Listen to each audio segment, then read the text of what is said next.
The true prison of addiction isn't the habit itself. It's the dependency on something outside of you to feel the whole.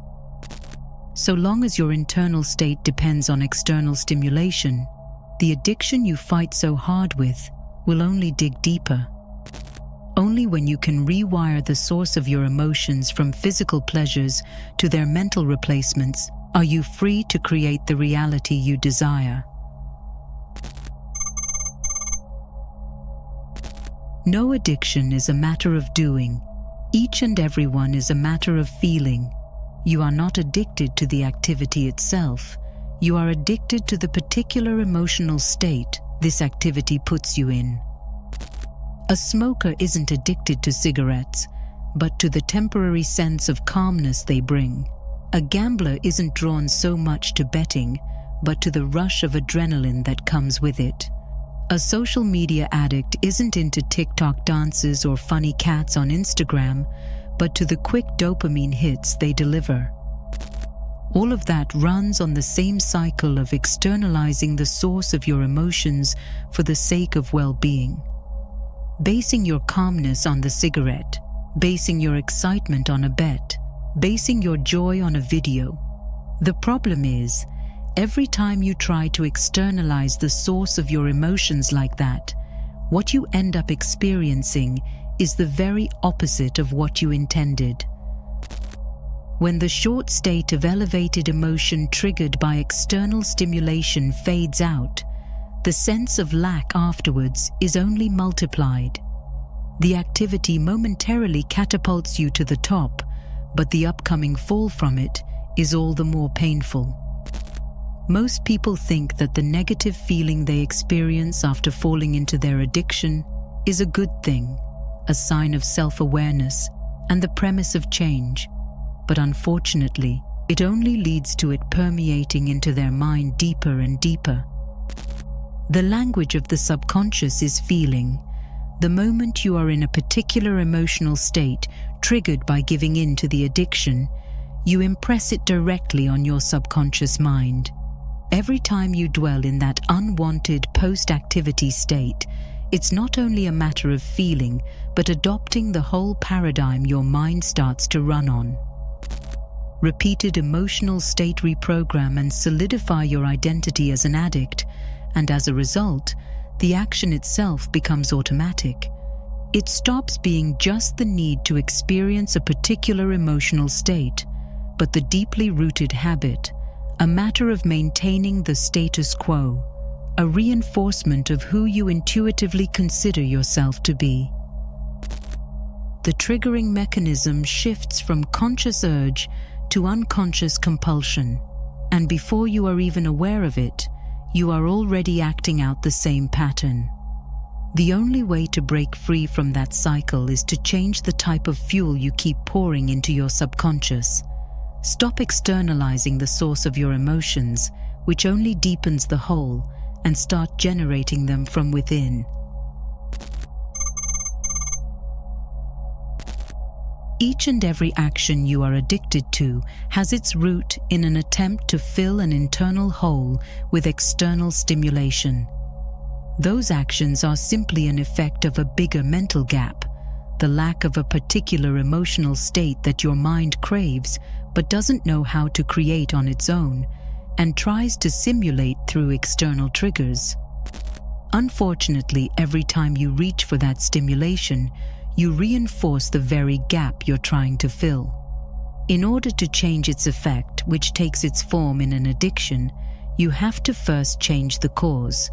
Be in the emotional state you are chasing before the action takes place. If you wish to overcome external anxiety, you have to first be in a particular state of inner calmness.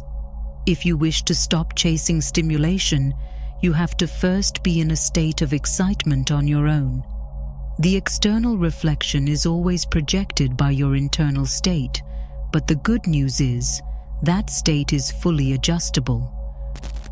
Your emotional state is nothing but a response to what you experience, and what you experience mentally can have the same impact as its physical equivalent. You can create as vivid, as clear, and as detailed mental pictures as real-life situations, and your mind won't see the difference between the two. It will simply trigger the same emotional responses as it normally would, and you won't see the difference. This way, you can place yourself in the emotional state you would normally seek in your addiction, and if you repeat it enough times, you can change the deeply rooted paradigm. In order to do that, you have to first know what the emotional gap that triggers the action you are addicted to is, and therefore, what you have to experience in order to fill it. Such gaps can have their roots in childhood, some traumatic experiences, or as simple as a lack of enough excitement in your life. What is it that you are trying to fill? Once you have the answer, you know what to work on.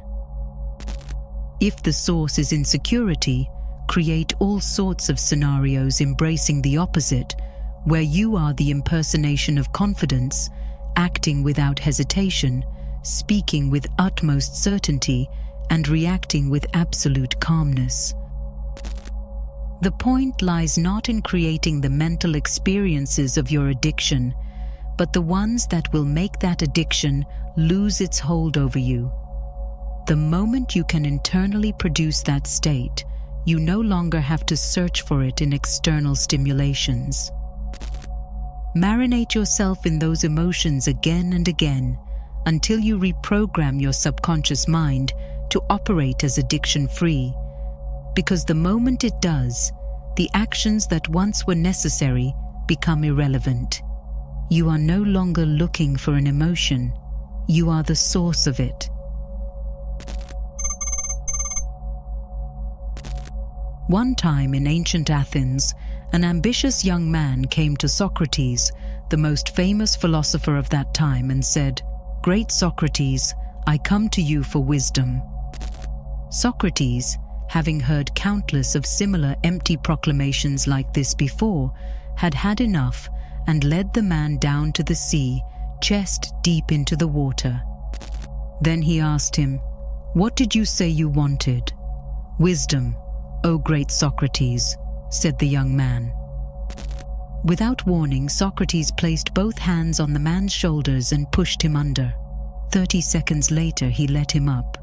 "What do you want?" he asked again. "Wisdom," the young man sputtered. Socrates jammed him under again. 40 seconds passed, then 50, then he let him up. "What do you want?" "Air," the young man yelled. "I want air." When you want wisdom with the same intensity as you have just wanted that air, when there is nothing else you can think of, then is when you will begin to find that wisdom.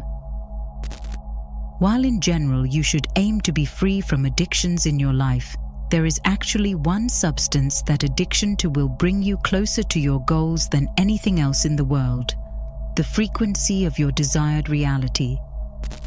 The moment when you mentally place yourself in the position of attainment and marinate in that reality, you can enter the state of elevated emotion resonating with that potential. Once you have been there, repeat it over and over again until it takes you over completely. As you keep feeding that feeling, your mind will actually crave more every single time, forming a sort of addiction. The moment that particular emotion becomes the dominant feeling upon which your frequency feeds on, you will no longer have to force yourself to act that reality into existence. It will come naturally, just like breathing or blinking. The game is not about forcing yourself to work harder, but about internally shifting to a degree where work becomes automatic.